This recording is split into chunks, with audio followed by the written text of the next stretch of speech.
Hey guys, welcome back to Movie Frenzy. We're covering part 2 of the Parasite movie series. The movie begins with a short recap telling us about what happened in the previous movie. Special forces have begun cracking down on the parasites, and they use the help of a serial killer named Urugami, as he seems to have the ability to identify whether the suspects are humans or parasites. Our hero Shinichi is brought in as one of the suspects, and Urugami senses something at first but passes him off as human when he looks him in the eye. While the cops continue to work on their leads, Shinichi's hand parasite, Migi, helps him in his quest to kill all the monsters around them. During one such encounter, a photographer named Kuramori takes pictures of them, but he hides to avoid getting caught. Shinichi is a lot more aggressive now and focuses on killing Mayor Takeshi. This new personality intrigues Migi. Meanwhile, we learn that the researcher Parasyte Tamiya has given birth to a baby boy and cares for him just like a normal mother. Takeshi and the other parasites want to kill Shinichi and Migi, but Tamiya tells them that they are crucial towards the successful coexistence of humans and parasites. We also see a parasite named Miki kill some Yakuza members for fun. Kuramori is shown to be working for Tamiya as she can't get close to Shinichi without getting detected by Migi. However, she also starts to develop some human emotions for him upon further conversations.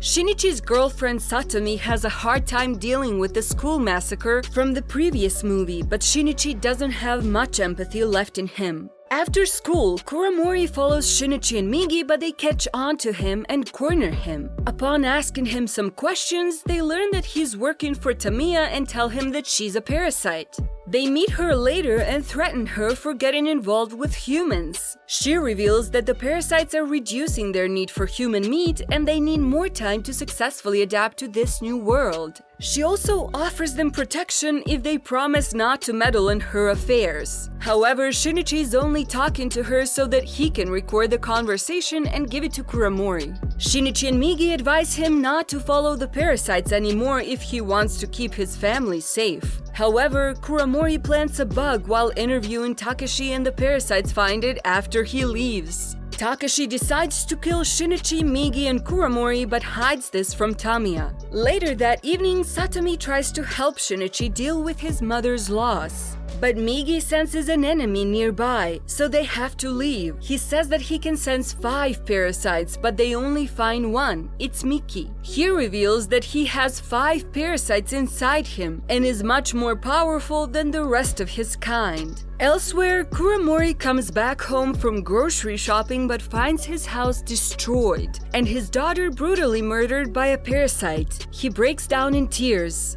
Shinichi and Migi struggle against Miki but manage to decapitate him after making use of his impatience. However, they don't finish the job and leave the body alone. This allows the parasites to simply switch body parts, and now the one in control of the body is Gotou. Tamiya is upset with what's happened to Kuramori's daughter and warns the parasites that they're going to face serious consequences if they don't listen to her advice. This leads to some friction between her and Takeshi. Later at night, Tamiya starts bonding with her son and feels genuine happiness for the first time as she plays with him. But then she senses some parasites nearby and leaves her baby alone. She kills them without much effort in the parking lot, but finds her baby missing when she returns to her room. It turns out that Kuramori has kidnapped the child and has gone to an animal park. He calls the cops and tells them that he's taken justice into his own hands. Tamiya needs Shinichi's assistance to get her son back, so she takes his number from Satomi and calls him to the animal park, promising something important. The police get a hold of Kuramori's tape and learn about Mayor Takeshi's intentions.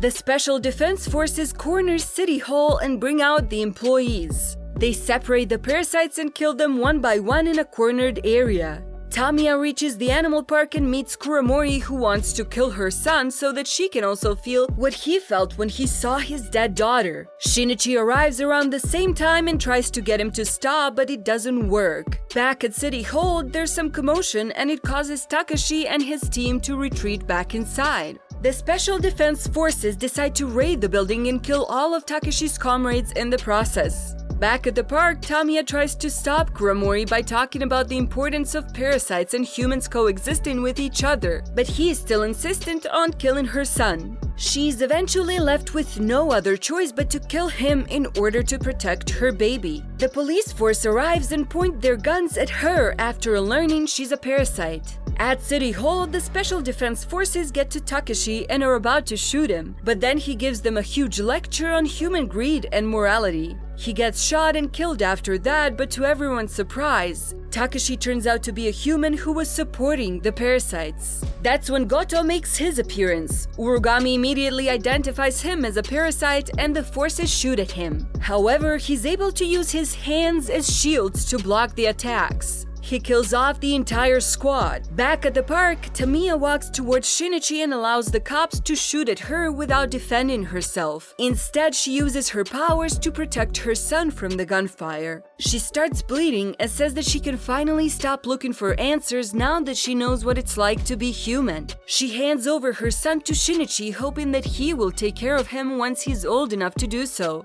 With that, she falls to the floor and dies. This moment makes Shinichi remember his own mother, and he finally regains the emotions he had earlier lost. He hands the baby over to the cops and is questioned about his involvement with the Parasites, but then they get interrupted by a call telling them that the Parasites have managed to kill off the entire Special Defense Force. Everyone heads over to City Hall, and that's where they notice Gotou. Migi identifies him as the same set of parasites they encountered earlier and tells Shinichi to run. They manage to get away in a car, but Gotou follows them in a bike and reaches them in no time. He starts attacking the car and it falls off a cliff. Migi is able to rescue Shinichi from the resulting explosion, but Gotou survives it without taking much damage. Our leads try running away from him, but it's of no use as parasites can sense each other's presence. Migi comes up with a plan and separates from Shinichi. He attacks Gotou and Shinichi uses this distraction to strike him from behind. However, the plan doesn't work and Migi has to resort to plan B. He sacrifices himself to allow Shinichi to escape.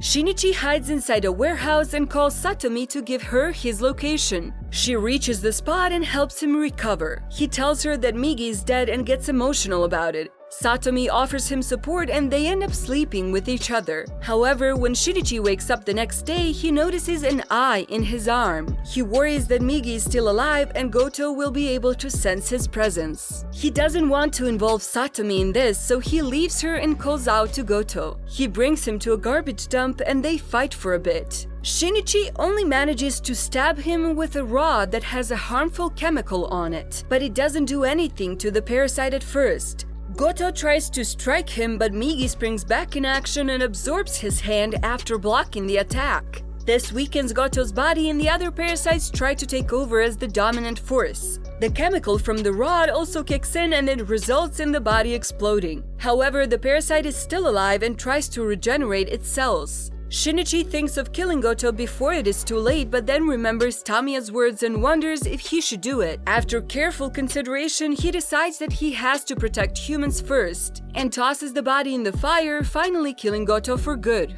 Some time has passed since this accident, and Migi tells Shinichi that parasites and humans are finally coexisting, just as Tamiya had envisioned. Even he is adapting and wants to complete his own evolution, so he decides to switch off and give Shinichi his hand back. Shinichi doesn't want this to happen, but Migi says goodbye and goes dormant. A few years go by and Tamiya's son is visited by Shinichi and Satomi in a toddler center. They have named him Taiki. However, after they say goodbye, Satomi is attacked and kidnapped by Urugami, who is now back to his old ways. Shinichi notices this and follows them on the rooftop of a building. Urugami is sure that Shinichi is a parasite and asks him to decide whether humans are worse or parasites. Satomi motivates Shinichi with her words and he gets inspired to save her even without Migi to help him. Urugami pushes Satomi off the building and Shinichi knocks him down, but it appears as if he isn't able to get to Satomi in time. And then we see that he's holding on to her and he pulls her back inside. They both believe this was Migi's doing and thank him for it. The movie ends with the lovers hugging each other on the rooftop as the camera pans away.